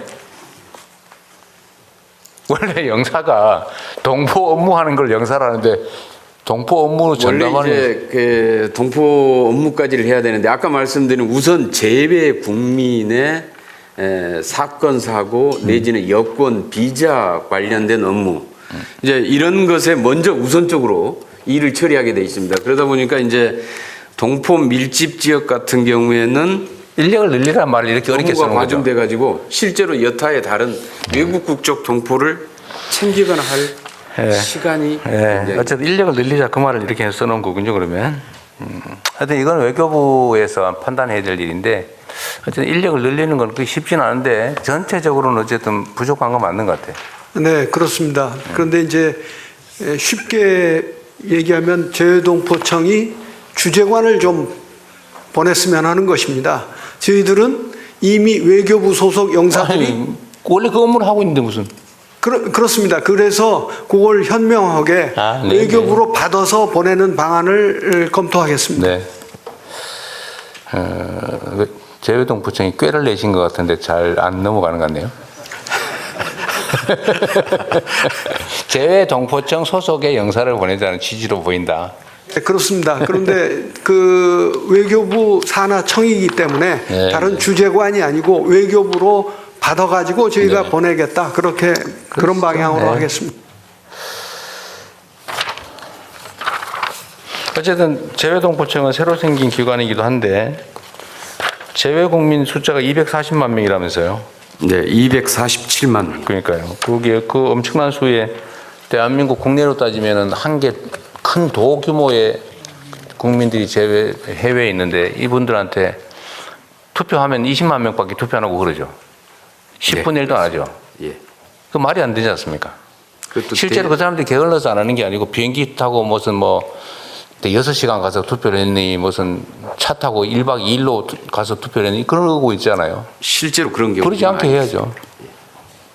어쨌든 그건 국가의 책임이라고 생각이 됩니다. 그리고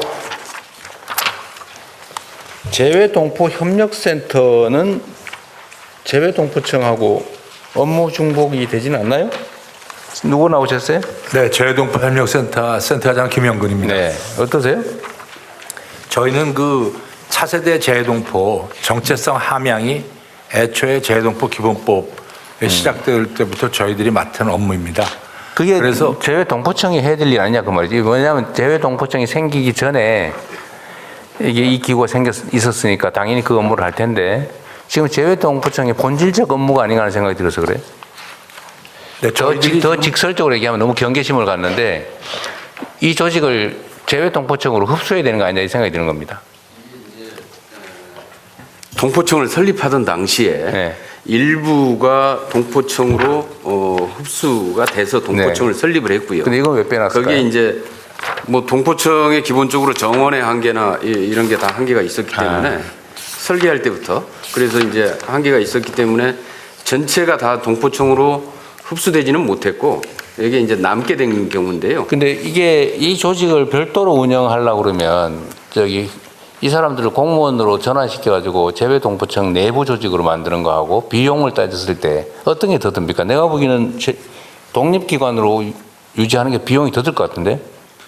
그 비용은 비교해 보지 않았습니다만은 그렇게 할 수 있다면 그것도 방법일 텐데 그런 절차가 절차가 이게 이제 눈 가리고 앙한 거죠. 근데 공무원 숫자 늘었다고 비난할까봐 네. 외부 조직으로 만들어가지고 있는 거잖아요. 국가에서는 똑같이 드는데.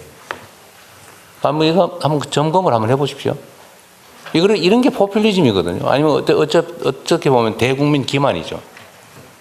네. 청 설립 당시에 그 전에 있었던 그 재동포 재동포 재단. 네. 재단에서 일부가 이제 때에 떨어져 나가서 이렇게 된 거예요. 요걸 한번 인원수 제한 때문에 아마 그랬을 수 있죠. 재동포청 기획조정관 오진희 설명드리겠습니다. 네.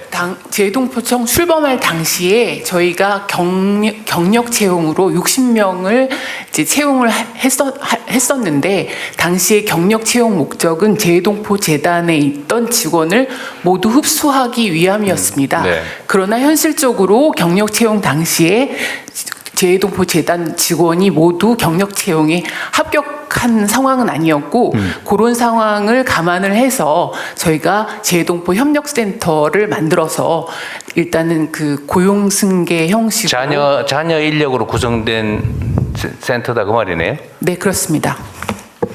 그러니까 결국은 이제 재외동포청 인력 규모가 일정 수로 제한이 됐으니까 다 흡수하지 못하고 일부 남겨놓은 조직으로 이렇게 운영하고 있는 거라는 거네 보니까. 재외동포 재단 제가 좀 말씀드리겠습니다. 네. 재외동포 재단이 이 해산되면서요. 네. 재외동포 청하고 재외동포 협력센터로 나뉘었습니다. 근데 지금 우리 국장님이 말씀하시는 것처럼 저희들이 재외동포 재단의 총 인원이 71명이었습니다. 네. 그래서 저희는 그 재외동포 청에서 재동포 재단의 인력을 좀 더 흡수해 갔으면 했는데 그 당시에 네, 19명만 갔습니다. 지금 277억이 예산인데 인건비, 경상 운영비, 그다음 사업비가 227억 돼 있는데 인건비, 경상 운영비의 재원은 어디서 나옵니까? 정부 출연금입니다. 출연금이죠. 그러니까 이게 지금 손바닥으로 하늘 가린 거예요. 눈 가리고 앙한 거죠. 어쨌든 그건 한번 다시 검토를 해보십시오. 제가 보면 비용이 더 들어요. 이거 따로 놔두는지. 네, 검토해보겠습니다. 네,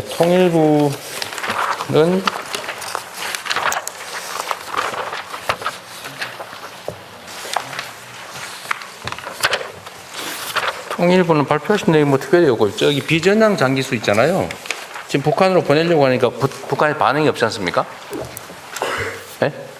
그런데 이거를 일부 주장에 의하면 남북 간 협의에 의해서 보내는 건 어려우니까 그냥 여권 만들어줘서 본인 능력껏 북한으로 가라고 하는 게 어떻겠냐는 얘기가 있더라고요. 그러니까 여권 만들어줘서 그분이 중국 가가지고 평양 가는 비행기 타고 들어가라.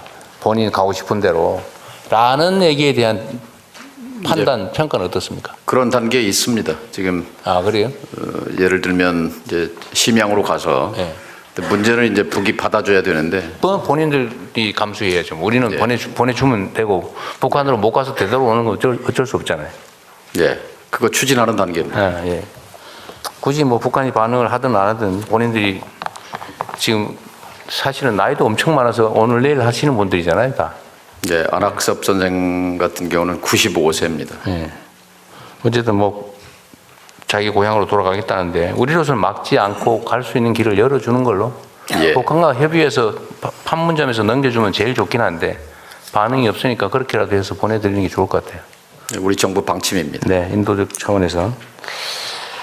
그리고 납북자, 억류자, 그다음에 국군포로 등등에 대해서도 우리가 지속적으로 계속 송환 추진을 하고는 있는데 이게 북한의 반응이 거의 없는 그 남북 대화가 되고 있을 때도 여기에 대해서는 거의 반응을 하지 않았던 사안이죠. 네, 이 납북자 송환 문제.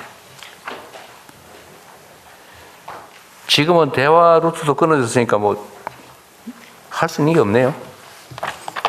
현재로서는 뭐 없습니다. 국실장 답변하라고 그랬는데 왜 아무도 얘기를 안 해? 장관님이 넘겨줘야 할 모양인데. 그리고 아까 어디 자료에 있던가 평화 통일에 관한 교육법을 개정을 하겠다 이런 내용이 어디 있었거든요. 그런 법이 있어요? 개정하겠다고 하는 건 이미 그 법이 있다는 뜻인데? 사회적 대화를 그 지원 근거법을 만들자는 얘기입니다. 개정이라고 써져 있었던 것 같은데.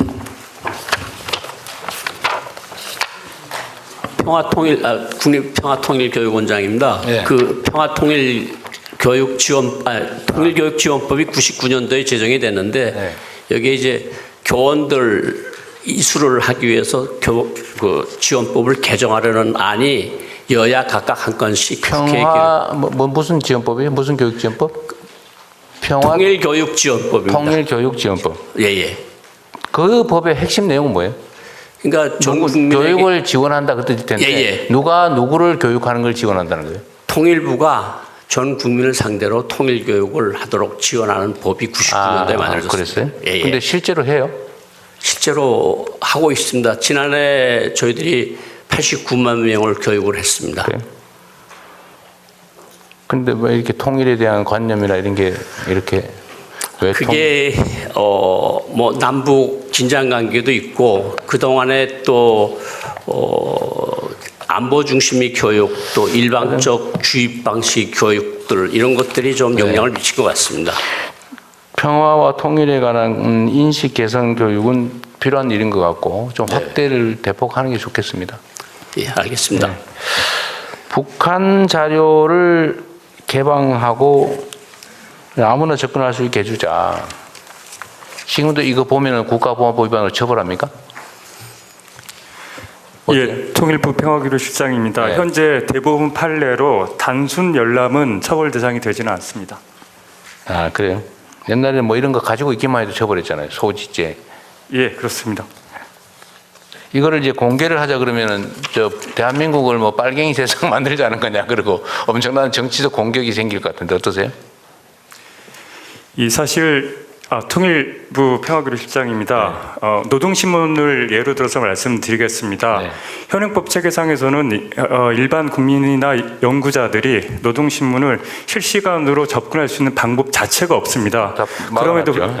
그럼에도 불구하고 오늘 이 순간에도 매일 아침에 많은 언론인들이 노동신문을 인용해서 기사를 쓰고 있고 많은 연구자들이 노동신문을 인용해서 연구를 하고 있습니다. 그러게요. 제도와 현실 간에 큰 괴리가 있기 때문에 이 부분들을 지금 합리적으로 개선하기 위해서 노력하고 있습니다. 국민들한테 이거 못 보게 하는 이유는 뭐예요? 거기 꿰면 넘어갈까 봐? 이 특수자료 지침에 따르면 노동신문이 이런 자료로 분류가 돼 있습니다. 국가의 존립, 안전이나 자유... 아니 뭐 그런 규정 다 좋은데 그냥 우리 국민적 시각에서 쉽게 판단을 해보자는 거예요. 북한 노동신문을 국민들한테 못 보게 막는 이유는 그냥 뭐예요? 국민들이 선전전에 넘어가서 빨갱이 될까 봐? 그거 아닌가요 원래? 예, 맞습니다. 근데 그럴 가능성이 있어요? 예, 저는 없다고 생각합니다. 저는 오히려 북한의 실상을 정확하게 이해해서 야, 저러면 안 되겠구나 생각하는 계기가 되지 않을까 싶은데? 예, 그렇습니다. 그러면 이걸 왜 막아놓습니까? 언론은 보게 하고 국민은 못 보게 하고 국민을 사실은 좀 뭐라고 취급하는 거 아닌가요? 국민을 주체적 존재로 취급하는 게 아니라 혹시 선전선동에 넘어갈 그런 존재로 취급하는 거 아닌가요? 예, 사실 통일부 평화교류실장입니다.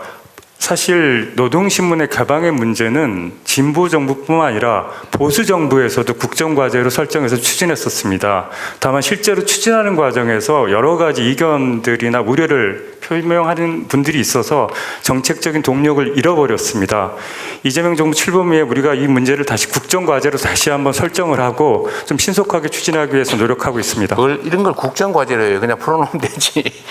너무 엄숙하잖아요. 무슨 국정과제야 이게. 그냥 열어놓으면 되죠. 예. 이제 말씀하신 대로 통일부는 그런 입장인데요. 다른 부처는 좀 다른 의견을 갖고 있어서. 어떤 부처가요? 뭐 국정원이라든지 뭐 법무부 같은 데서는 국정원이 반대할 거. 자기들만 보겠다. 그게 국정원법에 근거한 특수자료 지침에 의해서 묶어놨습니다. 그걸 개정해줘야 돼요. 국정원 정도는 이런 걸 봐도 안 넘어가는데 우리 국민들은 이런 거 보면 홀딱 넘어가가지고 빨갱이가 되지 않을까, 종북주의자가 되지 않을까 걱정하는 거죠. 그렇죠. 이건 정말 문제입니다. 우리 국민을 믿어야죠. 국민들의 의식 수준을 너무 폄하하는 거죠. 이거는 뭐 원칙대로 좀 하면 좋겠어요. 네. 그다음에 이거 저 비공개로 얘기해야 될 것들이 몇 개 있죠. 네. 나머지는 비공개 때 할까요? 이렇게 하고 남북교류협력지원협회 지원협회 어디 누구세요? 예, 남북교류협력지원협회 정답입니다. 그러시군요. 여기도 재원이 뭐예요? 남북협력기금. 기금이에요. 네. 남북협력기금은 지금 얼마 있어요?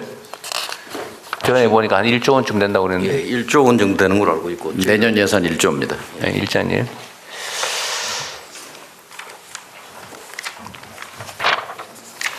북한 이탈 주민 지원재단. 네, 북한 이탈 주민 지원재단 이사장 직무대행 이주태입니다. 네. 여기는 3년째 공석이에요? 아닙니다. 1년 정도 공석. 1년 돼요? 네. 1년 채 안 됐습니다. 그렇습니까? 네.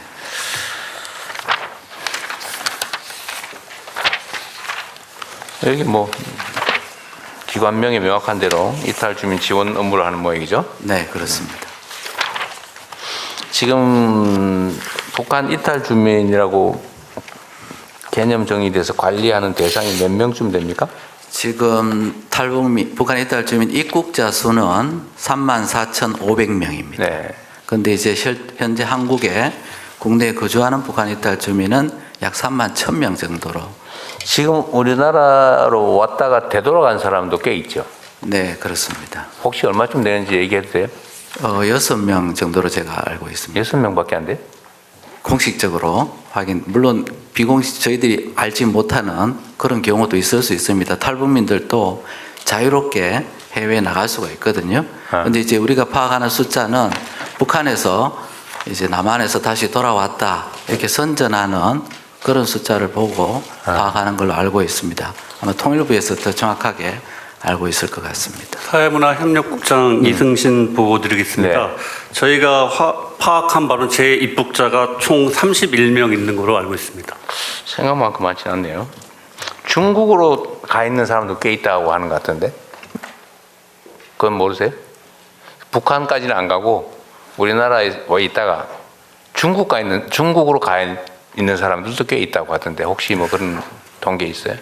예, 그 중국에 가 있어서 그 사람들이 북한으로 가려고 하는 사람인지는 파악이 안 될 것 같습니다. 중국에 가는 사람들은 얼마쯤 될까요? 우리가 어쨌든 3만 몇천 명이 탈북민이라는 카테고리로 우리가 파악하고 있잖아요. 네. 그 사람들이 다 국내에 남아 있지는 않을 거고 일본은 네, 어쨌든 북한으로 가는 게 한 30명 된다는 거고 국내를 벗어나서 다시 대한민국을 벗어난 사람이 얼마나 될까? 그 숫자는 아마 통일부에서 사회문화협력국장이 보고 드리겠습니다. 저희가 확인한 바로는 최근에 실태 조사한 거에 따르면 거주 불명이 462명이 있는데요. 국내에 있는지가 불명확한? 네네네. 그 중에 해외로 간 분이 327명으로 지금 저희가 파악을 하고 있습니다. 예. 그냥 개인적인 호기심입니다. DMZ법 이건 나중에 얘기해야 될 것 같고. 네. 공개 논의는 혹시 뭐 총리 하신 말씀 하시죠? 두 가지만 좀. 비공개 논의는 좀 이따 하고. 통일부 장관님. 예. 그 북향민 자살이 지금 보니까 10만 명당 숫자가 우리 일반 내국인에 비해서 2배라 그러는데 저희가 지금 자살 관련한 정책을 좀 집중적으로 준비하고 있지 않습니까? 본부도 만들고 하는데 저희 생각을 못했는데 통일부에서 판단하셔서 통일부나 아니면은 그 관련 재단에서 이 정책 자살 관련 대책 정책을 할 때 거기도 좀 파견을 해서 논의를 했으면 좋겠습니다. 구체적으로 어떻게 대응하실 것인지도 생각 좀 하셔가지고요. 그리고 외교부에서 보니까 아까 CPTPP 얘기 나오는데 일본하고 관계를 강화하는 저희가 이제 문제의식이 있지 않습니까? 그래서 경제문화 교류를 확대하는 이런 차원의 논의가 되고 있는데 실제로는 CPTPP가 여러 가지 이유상 잘 진전이 바로 안 될 걸로 예상되는 게 또 현실적인 측면이 있잖아요. 국내적인 제약 요인을 말씀하시는 그렇죠. 네. 국내적인. 그래서 CPTPP가 한일 관계의 강화의 요구가 현실적으로 필요도 하고 또 특히나 젊은 세대에 있어서는 과거보다 좀 걸림돌도 낮아지고 심리적으로 그 강화되고는 있지만 CPTPP가 당장 진행될 것이라고 보기 좀 어려운 면이 있는데 제가 말씀드리려고 하는 것은 한일 관계의 경제 문화 교류를 높이는 것이 종래의 FTA나 CPTPP 말고 다른 그 어떤 좀 생각을 좀 해야 되는 거 아니냐, 프로젝트를 고민 좀 해가지고 그거는 따로 논의를 좀 해봤으면 네, 좋겠습니다. 그건 그렇게 하겠습니다. CPTPP는 사실은 일본과의 문제라기보다는 지금 WTO 체제가 완전히 이거 알고 있죠. 네. 알고 있지만 실제로는 그것까지 생각해서 일본과의 관계 속에서 주로 걸려 있지 않습니까? 네. 농수산물 때문에. 그래서 말씀드리는 겁니다. 네네. 총리께서 말씀하신 북향민 자살자 숫자는 우리 국민은 10만 명당 26명인데 탈북민, 북향민은 54명입니다. 두 배더라고요. 그러니까 살기 위해서 죽을 각오를 하고 넘어왔는데 여기서 생을 마감하는 것은 너무나 비극적입니다. 근데 핵심을 따지고 보면 물론 이제 통일부가 만들고 있는 대책은 심리 상담 강화, 그리고 핵심은 결국 일자리입니다. 그래서 제가 사실은 문제 제기한 겁니다. 보니까 그래서 심리 상담만으로 해결할 문제가 아니라 우리 정부가 가지고 있는 다양한 대책 중에 그 부분이 딱 대상이 보이는 것이어서 조금 좁혀서 접근을 하면은 좀 해결에 도움이 되지 않을까 싶어서 그거를. 대통령님께서 그 하나재단 그 공석 지적하셨는데 새로 3만 1,000명 여기 살고 있는 북향민 중에서 가장 본인들의 문제니까 그 애로사항을 잘 알겠죠. 그래서 북향민 중에서 하나재단 이사장을 지금 물색해서 인사 진행 중에 있습니다. 북향민 중에서 맡겨보시겠다는 취지세요? 예. 좋은 생각 같습니다. 네, 자 이제는 비공개로 좀